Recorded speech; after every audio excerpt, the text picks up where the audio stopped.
Salut fidèles abonnés, merci de recevoir mes salutations agro-éco-responsables.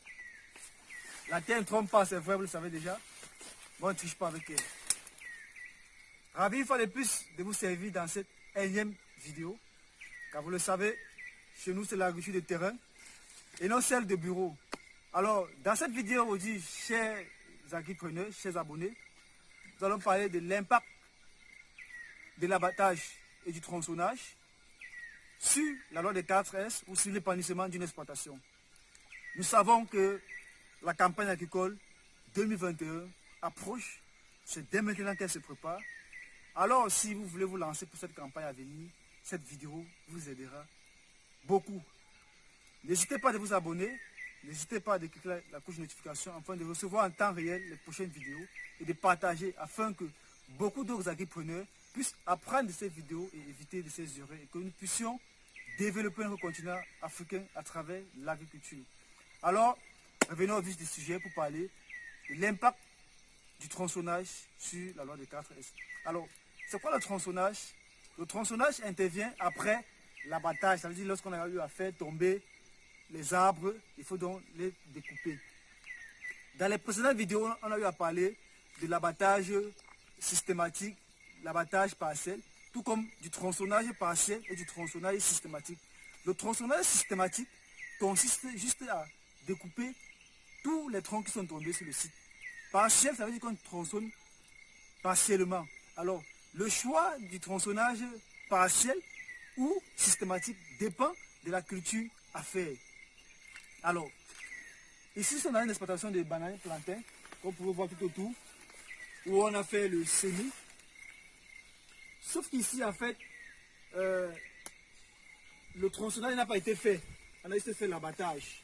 On n'a pas fait le tronçonnage. Ni partiel, ni systématique. Alors, c'est quoi l'inconvénient, c'est quoi la conséquence pour le promoteur? Premier inconvénient ou première conséquence, au niveau de la densité des semis. Quand on fait juste l'abattage, on ne fait pas le tronçonnage. La densité des semis est réduite.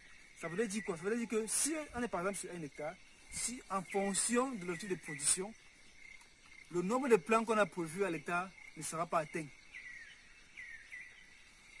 Quand le nombre de plants prévus à l'hectare n'est pas atteint, ça fait qu'en termes de densité de semis, en termes d'espace, il y a une perte. En ce moment, on ne va pas dire qu'on a mis sur pied 1 hectare de bananes plantées. On va juste dire peut-être qu'on a mis 200 pieds ou 500 pieds de bananiers plantés. Alors, c'est ce que beaucoup font comme erreur. Ils disent, voilà, j'ai 1 hectare de bananiers plantés, alors que l'abattage n'a pas été fait. Et parce que la densité à l'hectare ne sera pas atteinte. Ça, c'est le premier point. En termes de deuxième point, pour le promoteur, le coût d'investissement est plus élevé contrairement aux revenus. Il n'y a pas d'équilibre en fait. Je m'explique. Par exemple, disons qu'on a fait 1 hectare. On suppose qu'on devait mettre 1111 pieds de bananiers plantés si on est à 3 mètres sur 3. Étant à 3 mètres sur 3, vous voyez que si on fait le piquetage, on va tomber sur les endroits où on a des troncs comme ceci. On ne pourra pas semer. Alors, si ce n'est pas fait, ça veut donc dire qu'on va passer peut-être de 1111 à 900 ou à 700 ou à 800 pieds à l'hectare.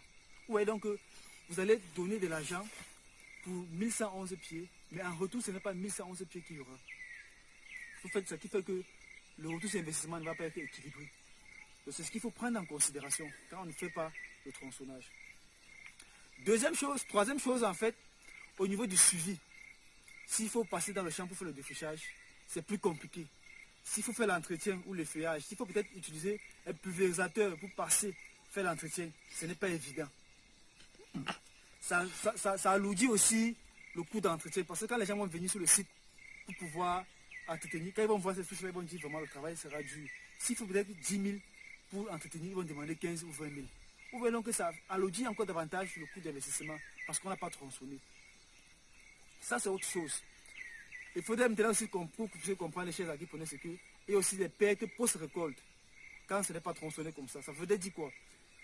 Lors de la récolte, par exemple, un régime qui est à 500 mètres de la route, lorsque c'est coupé, le transport de là-bas pour la route, avec les obstacles là, celui qui transporte là peut tomber et le plantain va s'endommager. Et ça perd en qualité. Ça fait que vous perdez en termes de régime. Vous voyez donc que partant même des 700 pieds que vous avez au départ, lors de la récolte, avec les obstacles là, celui qui transporte peut tomber et il y a perte de régime. Donc, il y a pas mal d'inconvénients ou de conséquences qu'engendre le non-tronçonnage sur son site. Pour revenir à dire quoi chez les agripreneurs, une fois de plus, ça impacte sur la voie des 4S. Parce que vous voyez que le fait de ne pas tronçonner, il y a le semis qui n'est pas bien fait, il y a le suivi qui n'est pas bien fait. Vous comprenez donc que la loi des 4S qui incombe le sol, le semis, le suivi, la semence. Vous voyez donc que dans cette chaîne de 4S là, il y a le semis et le suivi qui ne seront pas au rendez-vous. Et quand ce n'est pas au rendez-vous, il n'y a pas de résultat. Et quand il n'y a pas de résultat, il n'y a pas de retour sur investissement. Et quand il n'y a pas de retour sur investissement, il y a découragement. Et c'est pas ce que nous voulons. Nous voulons que vous puissiez investir et qu'il y ait un retour sur investissement, que cela puisse encourager, motiver et que le développement puisse suivre. Donc, chers agripreneurs, les pratiques culturelles sont nécessaires à être respectées. Quant au respect du tronçonnage, que ce soit partiel ou systématique, en fonction de ce que vous voulez faire, respectez ce tronçonnage-là pour ne pas vous trouver dans ces conséquences dont nous avons eu à citer.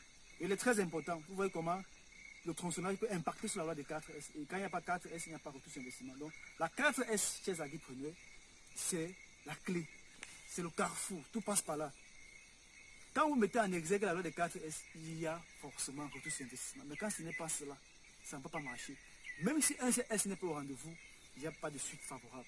Donc, chers agripreneurs, je vous invite une fois de plus à aller sous le lien de la vidéo, à vous enregistrer à l'événement que nous mettons en exergue pour vous le 19 décembre à Douala, à la Chambre de commerce. Venez nombreux, les places s'arrachent comme des arachides. Alors, venez participer, venez être en contact avec le Chantina et bien d'autres qui y seront pour pouvoir bénéficier des conseils, pour pouvoir apprendre et que vous puissiez vous lancer en 2021, que vous puissiez être des agripreneurs à succès et non des agri-suiveurs. C'était comme ça pour vous, chers agripreneurs, tout en espérant que vous avez appris cette vidéo.